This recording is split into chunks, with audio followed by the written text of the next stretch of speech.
So today we'll continue the same chapter, that is chapter number 9, internal trade. इसमें हमने इसका meaning कर लिया था। मीनिंग के साथ साथ हमने इसके जो मिडिल मैन थे वो कर लिए थे। First of all let me know the meaning of internal trade. Who will tell me meaning of internal trade? Raise hand please. No one is there who can tell the meaning of. Am I audible? I hope I am audible. Sir raise hand का option दबाया पर हो नहीं रहा। Raise hand नहीं हो रहा। Ma'am Sukhjeet ma'am देखना बच्चों का हैंड रेज क्यों नहीं हो रहा प्लीज।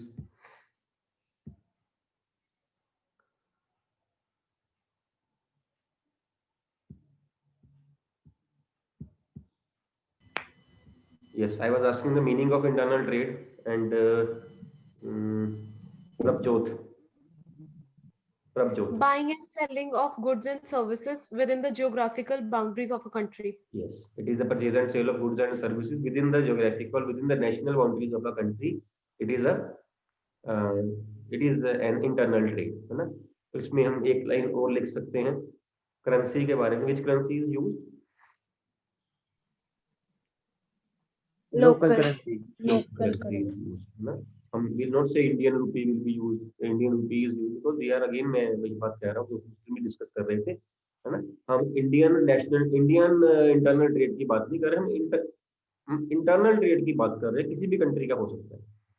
साथ में अगर इसको हमने और एक्सप्लेन करना हो, अगर तो वन मार्क में आया तो फर्स्ट लाइन जो बोली है प्रभजोत ने वो that was more than sufficient, 1 mark बन जाता है। सपोज इसका मीनिंग 3 मार्क्स में आ जाए तो what is the meaning of internal trade, फिर वो लाइन कम पड़ जाएगी। फिर आपको ये लोकल करेंसी की बात बोलनी पड़ेगी। फिर आपको एक बात और बोलनी पड़ेगी कितना, also known age home trade और लोकल ट्रेड। हाँ सुनो, home trade, local trade, domestic trade. एक आध लाइन और भी बोल सकते हो क्या? और कोई एनीवन एल्स? इसके साथ एक लाइन और ऐड कर दीजिए, 3 मार्क्स में आपका सफिशिएंट आंसर बन जाएगा। Aniruddh It includes wholesale and retail. It is of 2 types, wholesale and retail. बिल्कुल ठीक है, बिल्कुल ठीक है। तो 3 मार्क्स के लिए सफिशिएंट सा ये जो है वो बन जाएगा। अगर फिर भी लगे कि कम हो रहा है, एग्जांपल साथ में ऐड कर देना, है ना। कोई लाइन अगर भूल गई तो purchase of goods from by a businessman in suppose Phagwara from Delhi, that is internal trade. ठीक है, तो मोर देन सफिशिएंट 3-4 मार्क्स आपके आराम से कवर कर रहा है। इतनी की लेंथ होती है उसकी जो चाहिए होती है। फाइन, तो ये हो गया। इसके बाद हमने इसके होलसेल और रिटेल ट्रेड के बारे में डिस्कस किया था। हमने चेन डिस्कस की थी। Chain is of chain of distribution of goods and services. कैसे जो गुड्स है फ्लो करती हैं from the manufacturer to the consumer. Manufacturer के बाद आता है होलसेलर, होलसेलर के बाद आता है रिटेलर, और रिटेलर के बाद आता है कंज्यूमर जो कि हम हैं। अल्टीमेटली गुड्स बनानी किसने है? मैन्युफैक्चरर ने। कंज्यूम किसने करनी है? हमने, कंज्यूमर ने। तो जो मेन पार्टीज है वो यही है। ये दो पार्टीज तो बीच की मिडिल मैन है, ये जो सिर्फ स्मूथ फ्लो करती हैं गुड्स एंड सर्विसेज का from the place of production to the place of consumption. Easily goods जो है पहुंच जाए, है ना। जो कुछ ये दोनों करती हैं पार्टीज, वही दोनों इनके फंक्शंस थे जो हमने डिस्कस किए उससे, है ना। फंक्शंस किए, फीचर्स किए, इसको हम सर्विसेज भी कह सकते हैं, सर्विसेज करी, है ना। क्या क्या फंक्शंस थे जो हमने डिस्कस किए जो ये दोनों पार्टीज करती। इसलिए मैंने कहा दोनों सेम है फंक्शन, क्योंकि वो था मिडल मैन। ठीक, फंक्शन क्या था? एक फंक्शन था स्टोरेज, याद है। ये गुड्स को स्टोर करते हैं, स्टोर करना ही पड़ेगा क्योंकि ये अलग अलग पर्सन से परचेज कर रहे हैं, उसको उन्होंने बाद में कंज्यूमर को सेल करना है, तो पहले सामान अपने पास स्टोर करना ही पड़ेगा ना।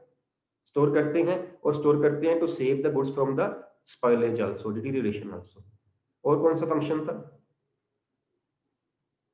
Transportation. Market information. ट्रांसपोर्टेशन, है ना। मार्केट इंफॉर्मेशन देते हैं। जो होलसेलर है वो इससे, रिटेलर से इंफॉर्मेशन लेता है जो कि कंज्यूमर से डील कर रहा है, और यही इंफॉर्मेशन जो है ये मैन्युफैक्चरर को आगे दे देता है कि ऐसी वाली चीजें चाहिए, कस्टमर की ये डिमांड है या कस्टमर को ये प्रॉब्लम आ रही है, और यही आगे मैन्युफैक्चरर के बारे में बताता है होलसेलर रिटेलर को, रिटेलर बताता है आगे कंज्यूमर को कि अब नई चीज क्या आने वाली है, नया ऑफर क्या आने वाला है, कि नया जो पुराना प्रोडक्ट है वो बंद हो जाएगा, आप वेट कर लीजिए शायद नया प्रोडक्ट आ जाए। ये दोनों पार्टीज यही काम करती हैं। मिडिलमैन है, इंफॉर्मेशन प्रोडक्ट के बारे में इससे लेके कंज्यूमर तक पहुंचाते हैं, कंज्यूमर से लेके जो है वो मैन्युफैक्चरर तक पहुंचाते हैं। ठीक है, हम इसके सर्विसेज और हम इसकी जो फंक्शंस है इकट्ठे नहीं कर रहे हैं। Topic is not functions of wholesaler and retailer, topic is functions of wholesaler, एक टॉपिक है फंक्शन ऑफ रिटेलर, है दोनों सेम ही, है ना। आंसर आपका ये नहीं आना चाहिए था wholesaler and retailer they provide this. Question आएगा what are the functions of wholesaler, तो आप होलसेलर पॉइंट ऑफ व्यू से लिख दोगे and keep in mind wholesaler is a link between manufacturer and retailer. और अगर वो सर्विसेज या फंक्शंस आ जाएंगी रिटेलर की, तो आपने उसको वर्ड को रिप्लेस करके होलसेलर को वहां पे लिख देना है रिटेलर, और he is a link between wholesaler and consumer, point same रहेंगे। लैंग्वेज वर्डिंग हल्की सी मोल्ड करनी पड़ेगी आपको, है ना, देखना पड़ेगा कि वो किसके बीच में लिंक है, तो वहां पे कंज्यूमर का नाम आ जाएगा, वहां पे होलसेलर का नाम आ जाएगा। Similarly in case of wholesaler manufacturer और रिटेलर का नाम आ जाएगा। ठीक है, और फंक्शंस कौन से थे? Financing. हाँ जी, Reading and packing. क्या बोल दो, दोबारा बोल दो। Financing. Financing, packing. फाइनेंसिंग की, जैसे हाँ बच्चे ने बात भी करी थी पहले भी, फाइनेंसिंग की वो जो है गुड्स जो है वो कैश पे लेता है, आगे उधार पे देता है। ठीक है, in this way he provides the financing services to both the parties. ऐसे डिलीवरी कर सकता है, ये इससे कैश पे ले सकता है और कंज्यूमर को वो जो है वो क्रेडिट पे दे सकता है। ठीक है, इन दिस वे जब हम किसी से कैश पे परचेज कर रहे हैं, we are providing financial help to that person, क्योंकि हमने उससे गुड्स ली, पैसे उसको उसी वक्त दे दिए, या किसी को उधार पे सामान बेचा, that is also a kind of financial help. की चीज दे दी है आपको, कोई बात नहीं, पैसे आप बाद में दे देना। Financial help, financial assistance means financing. ठीक, और पॉइंट कौन सा था? Risk bearing. हाँ जी, रिस्क बेयरिंग, बिल्कुल। जितनी पार्टीज हैं वो सारी रिस्क बेयर करती हैं, risk of every sort of risk, we can say risk of accident, risk of theft, risk of fire, means any abnormal risk, normal loss. Then है आपका रिस्क ऑफ प्रिफरेज, है ना, risk of bad acts. हर तरह का risk जो है वो बियर करती है, हर पार्टी ही बियर करती है। होलसेलर रिटेलर तो क्या, मैन्युफैक्चरर भी बियर करता है। ठीक है, यस। और Grading and grading and packing, grading and packing. Grading मतलब एक गुड्स को किसी खास बेस के ऊपर से ग्रेड कर देना। Say quality is a grade base, we can say on which we can grade the product. We say it is grade A product, grade B product, grade C product. हम उस दिन भी बात कर रहे थे, फ्रूट्स लेने जाओ, वेजिटेबल लेने जाओ, है ना, वो वही सब्जी महंगी भी होती है, वही सब्जी सस्ती भी होती है, क्योंकि जिसकी क्वालिटी अच्छी होगी वो सब्जी महंगी होगी, वो फ्रूट महंगा होगा।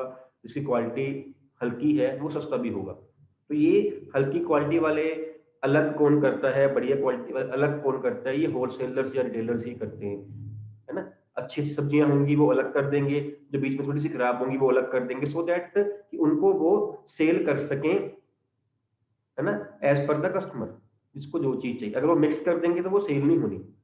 ग्रेडिंग, है ना, ये होलसेलर भी करते हैं। ये सिर्फ यहाँ लूज आर्टिकल्स की बात नहीं हो रही है, ये पैक्ड आर्टिकल की बात भी हो रही है। जैसे एक वो कंपनी है जो टी लीव्स सेल करती है, मैं कंपनी नहीं याद कौन सी करती है वो, red label, green label, yellow label T, सुनी होगी आपने, डेफिनेटली आपने सुनी होगी, है ना। Red label, green label and yellow label. जो रेड लेबल है ये सबसे अच्छी, उनकी उनकी सबसे अच्छी क्वालिटी है, ग्रेड ए प्रोडक्ट है। जो ग्रीन लेबल है ये मीडियोकर क्वालिटी का प्रोडक्ट है, grade B.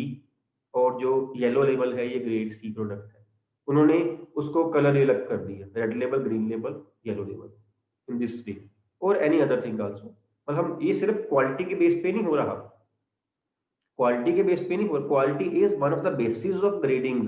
Otherwise size can be a basis of grading, otherwise shape also can be a basis of grading, और income of the consumers can also one of the grading basis. कुछ भी हो सकता है, मतलब किसी भी बेस के ऊपर हम जो चीज को ग्रेड करें उसको अलग अलग कर दें, that is grading and packing also. क्योंकि जो होलसेलर या रिटेलर्स हैं कई बार वो पैक सामान लेके आते हैं उसको, या लूज लेके आते हैं उसको, वो पैक करके भी देते हैं। आपने देखा होगा कई बार किराने मर्चेंट ने ना, ये रिटेलर ने किलो 2-2 किलो की ना वो शुगर के लिफाफे पहले ही बना के रखे होते हैं, या आप जाते हो तो बना के देते हैं, still it is a packing. चाहे आपकी जाने पे बनाए, चाहे वो मतलब पहले ही बना के रखे हुए, पैकिंग ही है वो। ग्रेडिंग एंड पैकिंग ये भी एक फंक्शन है मिडलमैन का, होलसेलर का भी और रिटेलर का भी। और कोई? assembling, असेंबलिंग, गुड्स को वो असेंबल भी करते हैं, अलग अलग मैन्युफैक्चरर से या अलग अलग होलसेलर से परचेज करते हैं, उसको वो असेंबल करते हैं। यहाँ हमने एग्जांपल ली थी स्पोर्ट्स गुड्स वाली, या ली थी एक दैट कंप्यूटर्स की, है ना। कंप्यूटर जब हम परचेज करते हैं, मोस्टली जब हम परचेज करते हैं तो हम असेंबल्ड किया हुआ लेते हैं, जो कि रिटेलर हमें दे रहा है, जिसमें जो स्क्रीन है वो किसी और कंपनी की होती है, जो माउस है किसी और कंपनी का होता है, प्रिंटर किसी और कंपनी का है, कीबोर्ड किसी और कंपनी का, इन दिस वे। ओके, और कोई है पॉइंट इसमें करने वाला discuss? So facilitate Facilitating large scale knowledge. production. Facilitates Large scale production. बिल्कुल, फैसिलिटेट्स लार्ज स्केल प्रोडक्शन, क्योंकि ये अलग अलग, अगर रिटेलर की बात करें अलग अलग कंज्यूमर से ऑर्डर लेता है, अगर होलसेलर की बात करें अलग अलग रिटेलर से ऑर्डर लेता है, और मैन्युफैक्चरर को ऑर्डर जो है वो सप्लाई करता है। In this way he enables the manufacturer to produce on large scale basis and enjoy large scale economies. ठीक, ओके। फिर और कोई पॉइंट रह गया है तो बता दीजिए। Specialized knowledge. specialized knowledge, Repeat. Specialized knowledge. मैं समझ ही नहीं पाया पॉइंट पे। specialized Specialized knowledge. Specialised knowledge, yes. जो होलसेलर है वो एक स्पेशलाइज्ड नॉलेज प्रोवाइड करता है रिटेलर को, because he is dealing in less variety of the, he specialised in that product. जैसे हम उस दिन भी बात कर रहे थे, अगर शुगर वाला जो होलसेलर है ना, वो सिर्फ शुगर में ही डील कर रहा है, it means he must be knowing all the things about sugar, किस कंपनी की शुगर अच्छी है, किसकी नहीं अच्छी है, अगर वो बारीक दाना है वो अच्छा है, या मिडिल वाला है, या मोटे वाला है, या कोई और टाइप की शुगर है, वो हर तरह की उसको चीज पता होगी, किस मिल्क की शुगर अच्छी है। He is specialised in that person, that product. इतना ज्यादा स्पेशलाइज्ड कोई और नहीं होगा। रिटेलर होगा वो भी स्पेशलाइज्ड होगा, उससे वो कम होगा, बट कंज्यूमर इतना स्पेशलाइज्ड नहीं होगा, because specialised services will be provided by the middle man only. ठीक, so these are the main functions of wholesalers and retailers। जिसके भी आए उसके हिसाब से थोड़ी सी लैंग्वेज मोल्ड करके आप जो है वो लिख देना। एक इसमें ऐसा ही टॉपिक बनता है, सर्विसेज ऑफ से होलसेलर। Excuse me sir. हाँ जी बेटा। सर इसमें ये पॉइंट आ सकता है कि जो रिटेलर और होलसेलर हैं वो मतलब हर एक कंट्री के एवरी पार्ट में गुड्स डिस्ट्रीब्यूट कर सकते हैं, क्योंकि मैन्युफैक्चरर हर जगह नहीं जा आ सकता। सकता है, आ सकता है, लेकिन कंट्री के हर पार्ट में थोड़ा सा ज्यादा ना हो जाए। रिटेलर जो होगा वो अपने आसपास के एरिया में ही गुड्स डिस्ट्रीब्यूट करेगा। जो होलसेलर सर है, रिटेलर कितने ज्यादा हो सकते हैं ना, मैन्युफैक्चरर हाँ कम ही होते हैं। बिल्कुल, और जो होलसेलर है जो उसको एरिया दिया होगा वो उस पे ऑपरेट करेगा। ठीक है, otherwise number of wholesalers, number of middleman ज्यादा है, तो as a whole they help in distribution of the goods. आ सकता है पॉइंट, एज अ होल लिख के उसको आ सकता है कि ना। ठीक है पॉइंट। ठीक, एक टॉपिक इसमें से बनता है सर्विसेज ऑफ होलसेलर। मैं अभी यहाँ पे हूँ, सर्विसेज ऑफ होलसेलर। ठीक, और इसको हम आगे दो पार्ट्स में कर सकते हैं, services of wholesaler to manufacturer and services of wholesaler to retailer, क्योंकि ये मिडिल मैन है, लिंक है between manufacturer and retailer. So इसकी हम सर्विसेज को दो पार्ट्स में डिस्ट्रीब्यूट कर सकते हैं, services of wholesaler to manufacturer and services of wholesaler to retailer. ठीक, इसके लिए अलग से करने की कोई जरूरत नहीं है। इसके लिए जो आपने फंक्शंस किए हैं उन फंक्शंस को दो पार्ट्स में कर लो। वो फंक्शंस, पहली बात तो वही फंक्शन सर्विसेज हैं, वो कुछ और नहीं है। जो फंक्शंस किए वही सर्विसेज हैं, और उन सर्विसेज को हम दो पार्ट्स में कर लेंगे। एक पार्ट में वो सर्विसेज जो सिर्फ वो दे रहा है मैन्युफैक्चरर को, एक पार्ट में वो सर्विसेज जो वो दे रहा है सिर्फ रिटेलर को। ठीक है, लाइक होलसेलर वो क्या करता है मैन्युफैक्चरर के लिए, he provides the market information to the manufacturer. Service हो गई, particularly that is for the manufacturer only. ठीक है, एक सर्विस और हो सकती है, उसी में से पॉइंट्स में ले रहा हूँ जो आपने भी बताए हैं मेरे को, फाइनेंस दूसरे फंक्शंस वाले। He provides the financial help to the manufacturer, how? By purchasing the goods on cash. हो गया। रिटेलर, रिटेलर के लिए he provides the transport facility, he provides the market product information to the retailer, he also provides financial help to this retailer. समझ आ रही है मेरी बात, है ना? अगर हम ओवरऑल कर लें तो वो तो फंक्शंस बन जाएंगे, है ना? वो चाहे होलसेलर के रिटेलर के लिए हो या वो चाहे उसके लिए प्रोड्यूसर के लिए हो। जब उसने सर्विसेज बोल दी तो सर्विसेज को हम दो पार्ट्स में आगे डिस्ट्रीब्यूट करेंगे, और सर्विसेज जो है वो अलग से भी आ सकती हैं आपको, कि explain the services provided by the wholesaler to the manufacturer, तब आपका स्कोप लिमिटेड सा हो जाएगा, क्योंकि ओनली दो services are to be mentioned which are being provided to the manufacturer by the wholesaler. Similarly, services of wholesaler to the retailer. I hope I am clear. Am I clear? ठीक है। Similarly, services of retailer now. Services of retailer. इसको भी हम दो parts में कर सकते हैं। Services of retailer to wholesaler and services of retailer to consumer, because he is a link between wholesaler and consumer। ठीक है, ये बात पॉइंट्स फिर वही बन जाने। हमने देखो हमने टॉपिक क्या किया, अब आप देखना आपके कितने टॉपिक्स तैयार हुए हैं एक टॉपिक में से, है ना? जो हमने लास्ट टाइम पढ़ा था टॉपिक फंक्शंस ऑफ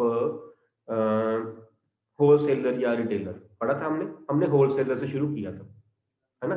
अब जब मैंने ये टॉपिक रिपीट किया तो कई बेचारे कर रहे थे कि लेफ्ट सेम टॉपिक सर ने ले लिया है दोबारा।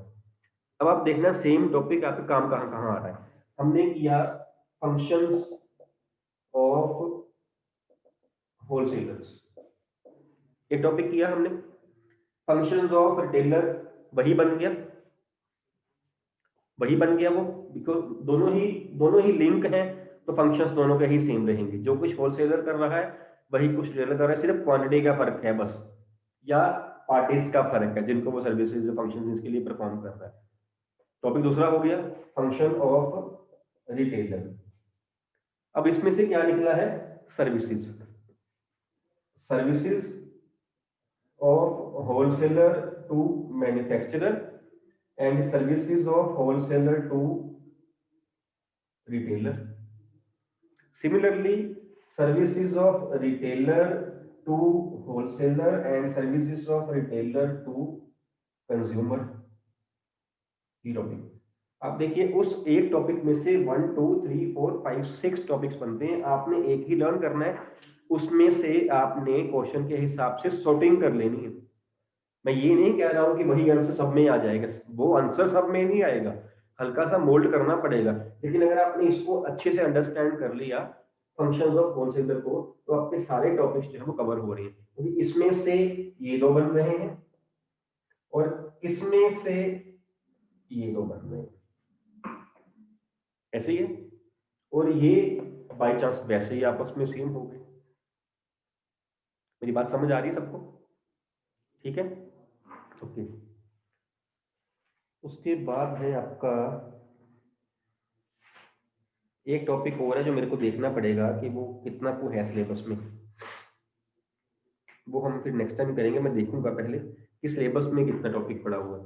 एक वो मतलब अपना मेरे को लगता है कि 3-4-5 लेक्चर्स लगेंगे अपने बिजनेस स्टडीज का जो है आपका कवर करने में सिलेबस। जैसे मैंने पहले कहा, उसके बाद हम सारे के सारे टॉपिक्स जो हैं वो पीरियड्स जो हैं बिजनेस स्टडीज के, वो हम अकाउंट्स के लिए लिया करेंगे। ठीक है, तो जो नेक्स्ट टॉपिक है हमारा, एक हल्का सा टॉपिक है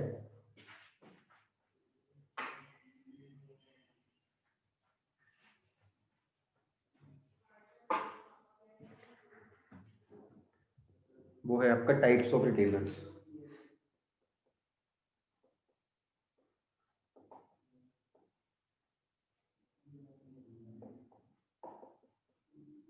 टाइप्स ऑफ रिटेलर्स ये टॉपिक वैसे काफी बड़ा है, लेकिन इसमें से काटा हुआ है सीबीएसई ने इस बार ही। मेरे को देखना पड़ेगा कितना कुछ उसने जो है वो डिलीट किया हुआ है, लेकिन मेन टाइप्स तो हमें फिर भी पता होनी चाहिए, ठीक है, जो है वो हम उसको ज्यादा जो काटा हुआ उसको ज्यादा एक्सप्लेनेशन में नहीं देंगे, जो है उसको हम ज्यादा एक्सप्लेन करेंगे, बट स्टिल टाइप्स, आगे टाइप्स की सब टाइप्स भी हैं, तो हमें पता होनी चाहिए पहले कौन कौन सी मेन टाइप्स की है। टाइप्स ऑफ रिटेलर में फर्स्ट है आपका itinerant retailers. Itinerant retailers, ITINERANT, itinerant retailers. किसी को इसका नेम पता हो, इसका मीनिंग पता हो, मतलब आइटिनरेंट का पता तो नहीं किसी को? चलो, जब मैं सेकंड वर्ड लिखूंगा ना, सेकंड टाइप लिखूंगा, तो उसका नेम जो होगा उसका ऑपोजिट इसका कर लेना, उसका मीनिंग बन जाएगा। वर्ड ही पढ़ने में थोड़ा डिफिकल्ट सा लगता है देखने में, लेकिन जब हम दूसरा कर लेंगे ना तो ये इजी लगेगा। Fixed shop retailers. अब कुछ आइडिया है किसी को इसके बारे में? जो वेंडर करके सारी चीजें बेचते हैं, जो क्या करते जो हैं? वेंडर करते हैं, कर्ज होते हैं। चलो, फिक्स्ड शॉप रिटेलर्स क्या होते हैं? फिक्स्ड सर शॉप, जो जो एक general place those who have जो एक प्लेस पे अपना सामान फिक्स्ड प्रेमिसेस के थ्रू सेल करते हैं। आपकी बात बिल्कुल ठीक है, हल्की सी इसमें मैं चेंज लेके आऊंगा। Those who have their own shops, own fixed shops to sell the goods, to sell the goods. हम ये नहीं कह सकते जिनके पास पक्की दुकानें होती हैं, वो फिक्स्ड शॉप्स होती हैं जो मूव नहीं करते हैं। कई रिटेलर्स ऐसे होते हैं जिनके पास दुकानें पक्की होती हैं, वो फिर भी मूव करते हैं। कई रेंट पे लेते हैं ना, कई बार देखा होगा आपने को, पुराने पुराने हॉल ले लेते हैं, हॉल में वो अपनी सेल करते हैं, उसके बाद वो मूव कर जाते हैं। लगती होती है ना सेल वगैरह। अगर आप ये हरगोबिंद नगर में बात करो, जो बीच पैलेस है, देखा है आपने? हरगोबिंद नगर में बीच पैलेस है, पहले वो पैलेस होता था, लेकिन वो जगह थोड़ी करके पैलेस बड़े हो गए, पार्किंग की प्रॉब्लम। अब वो जो जगह है that is being used for renting out the place space to the vendors. वो क्या करते हैं, वहां आते हैं, अपनी सेल वगैरह लगाते हैं, छोटे छोटे आइटम्स की, महीने की 15 दिन की सेल होती है, उसके बाद वो छोड़ के चले जाते हैं। Fixed shop retailers are those retailers who have their fixed shop to sell the goods, and itinerant retailers are those who don't have their fixed shops, but they have to move from one place to other to sell the goods. I hope I am clear, है ना? जैसे हमारे गली मोहल्ले में आते हैं ना लेके, वो कोई सब्जी लेके आ रहा है, कोई फ्रूट लेके आ रहा है, कोई वो आपके लिए गोलगप्पे भी लेके आ रहा है ना? अब खुश हुए सारे जने। पहले तो पता ही नहीं चल रहा था कि बच्चे हंस रहे कि नहीं हंस रहे। अब ठीक है, गोलगप्पे कहा तो अब सर ठीक है, अब पढ़ने में स्वाद आएगा। है ना? मीन जो गली मोहल्ले में हमारे पास आ रहा है सामान लेके, रेडी वगैरह पे, रिक्शा वगैरह पे, कोई सर पे उठा के आ रहा है, कोई साइकिल पे आ रहा है, ऑल आर आइटिनरेंट रिटेलर्स। सिर्फ यही नहीं है, जो लोग सपोज कोई जहाँ पे ज्यादा रश होता है, बस स्टैंड के पास, स्टेशन के पास, जो लोग वहां पे एक वो अपना वो लगा के फट्टा सा लगा के बैठ जाते हैं, है ना? लकड़ी का एक दीवान सा लगा के बैठ जाते हैं सामान बेचने के लिए। बस स्टैंड के पास देखना जहाँ पे रश ज्यादा होता है, that is also a kind of itinerant retailer, क्योंकि उसके पास भी शॉप फिक्स नहीं है, वहां इसलिए बैठा है कि वहां पे रश रहता है और कस्टमर जो है आता जाता रहता है। जितने फ्रूट स्टॉल लगते हैं वहां पे, लगते हैं ना बस स्टैंड के पास, है ना? और जो निका मोटा सामान सारा वो बेचते हैं, रेडियो पे बेचते हैं, कोई दीवान सजा लेता है वहां वहां बेचते हैं, है ना? आजकल वो पुल के नीचे होना शुरू हो गए हैं बस स्टैंड के पास।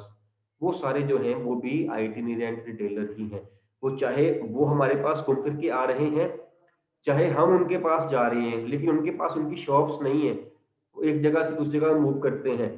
सिमिलरली मैं जो एग्जाम्पल ली है बीच पैलेस वाली, 15-20 दिन के लिए वो यहाँ पे लगाते हैं सेल, उसके बाद वो चले जाते हैं, से शहर छोड़ देते हैं, किसी और शहर चले जाते हैं, वहां पे वो लगाते हैं, है ना, सेल 15-20 दिन वहां लगाते हैं रेंट पे, फिर किसी और शहर चले जाते हैं। ये सारे जो हैं they are itinerant retailers, because ये मूव कर रहे हैं from one place to another place.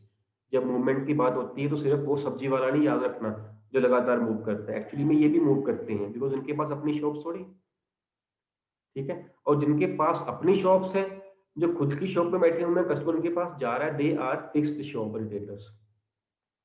और फिक्स्ड शॉप रिटेलर्स को हम आगे दो पार्ट्स में कर सकते हैं, small fixed shop retailers, large fixed shop retailers. Small fixed shop retailers and large fixed shop retailers, है ना। स्मॉल वाले में वो general stores, grocery stores, provision stores वो आ जाते हैं, और लार्ज वाले में departmental stores, then multiple shops. ये इसकी एग्जांपल लिख लेना, ठीक है। इसमें से मेरे को देखना पड़ेगा कौन सा जो है टॉपिक वो सिलेबस में है और कौन सा नहीं है, देन अकॉर्डिंगली इसको हम करेंगे, ठीक। I hope I am clear, ठीक है। स्मॉल फिक्स्ड शॉप रिटेलर में क्या लिखा है आपने, क्या क्या लिखा है, एग्जांपल लिखी कोई, grocery store, general store. General store, provision store, medical store, सारा कुछ यहाँ मिल जाता है। जो जितनी आसपास की आपकी शॉप्स हैं वो सारी यहाँ पे आ जाएंगी। और लार्ज में departmental stores, multiple shops, multiple shop, departmental stores, यही है मेनली, है ना। यही है, ठीक है। बाकी इसकी काइंड्स वगैरह हैं, कौन कौन सी हैं, कितनी कितनी हैं, और क्या इस पे पढ़ाने वाला है, वो सिलेबस देख के आपका वो जो हम आगे करेंगे, ठीक। आपका डाउट है तो पूछ लीजिए बच्चे, आपका डाउट कोई।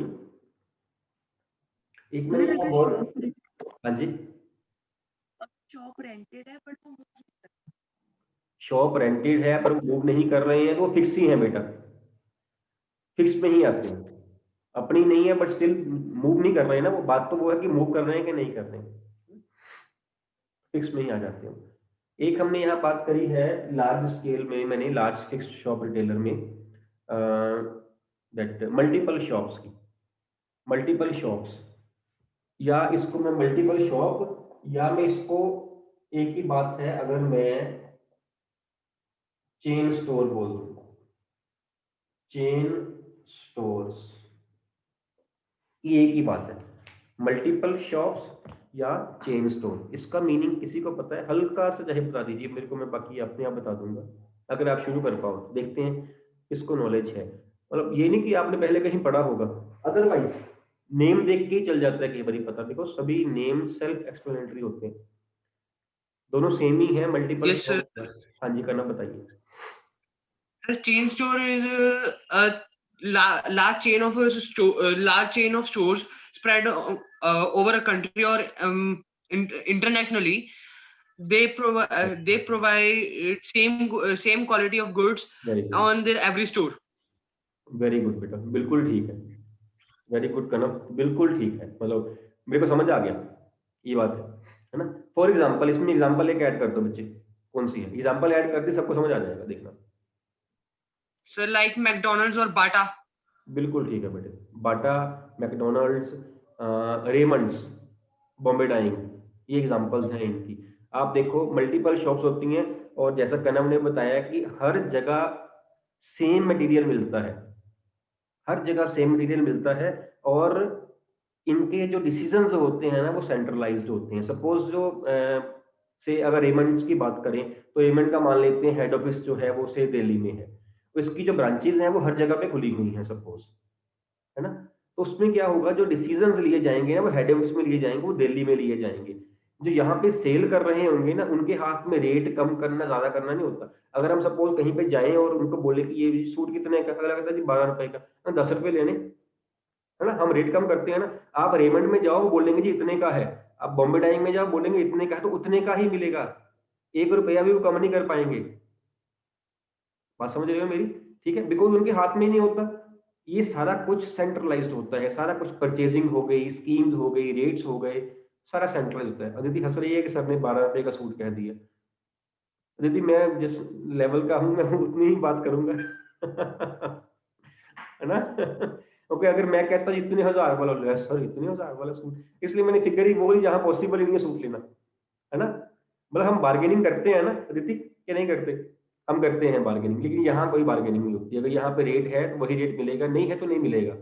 डिस्काउंट ऑफर इनके हाथ में नहीं होता, और ना ही ये सामान हमें उधार पे देते हैं, कभी नहीं देते, क्योंकि इन्होंने डेली अपना कैश अपने हेड ऑफिस के अकाउंट में डिपॉजिट करना होता है, उधार पे नहीं देते चीज कोई भी। इसलिए इनके बैड डेट्स के चांसेस भी नहीं रहते, उधार पे नहीं बेच रहे हैं, बैड डेट्स कहाँ पे होंगे। और सबसे बड़ी एक और उनकी जो मेरिट रहती है वो क्या रहती है, कि अगर एक जगह पे एक सामान की सेल नहीं हो रही है, उसकी लैक ऑफ डिमांड है, हो सकता है दूसरी जगह उसकी डिमांड हो, तो वहां पे शिफ्ट किया जा सकता है ना। अगर सपोज फगवाड़ा में किसी कास्ट का कपड़ा जो है नहीं ट्रेंड में है, सपोज हम कहते हैं कि अमृतसर में ट्रेंड में है, तो जो ओनर है, जो रजिस्टर्ड ऑफिस हेड ऑफिस बैठा हुआ दिल्ली में, वो डिसाइड करेगा कि वहां पे डिमांड है, यहाँ वो सामान ऐसे पड़ा हुआ खराब हो रहा है, ये सामान वहां भेज दो, सेल हो जाएगी। मीन जो लैक ऑफ डिमांड चल रही है, that can be compensated by shifting the product from one shop to the other shop. Am I clear?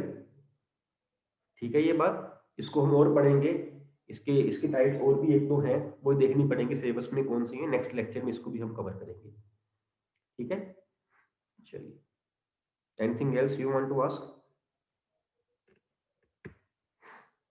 Nothing? Can we end the meeting then?